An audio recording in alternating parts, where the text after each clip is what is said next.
Pozdravljeni ljubitelji hlač na korenčka. In pozdravljene ljubiteljice seksi frizur. Z vami je Retro Lover.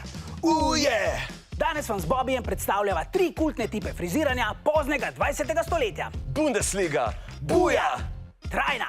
Yeah! In pa specialna tehnika, tako imenovano tupiranje. Bobi, pej po fotko. Ok. Frizura Bundesliga, oziroma po domače, spredaj biznis, zadaj zabava, je ime dobila po pričeskah igralcev nemške nogometne lige. Priljubljena pa je bila tudi med naključnimi obiskovalci diskotek. Ampak nihče Res nihče. je ni nosil tako dobro kot najin idol George Clooney! Rada te mava, Georgi? Trajna. Yeah! To je sosed Robert. Sedi pod antično napravo, ki jo je nekoč imelo vsako gospodinjstvo. Reče se je hauba. Slovar starejše Mariborščine pa jo prevaja tudi z besedo pokrov. Njena osnovna funkcija je sušenje las, ki so naviti na viklerjih. Fanta, smo že. Bobi, snem haubo. Dobar. No?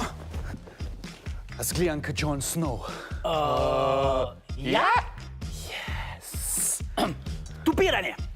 Yeah! To je Jožica. Hej, kaj dogaja, Jožica?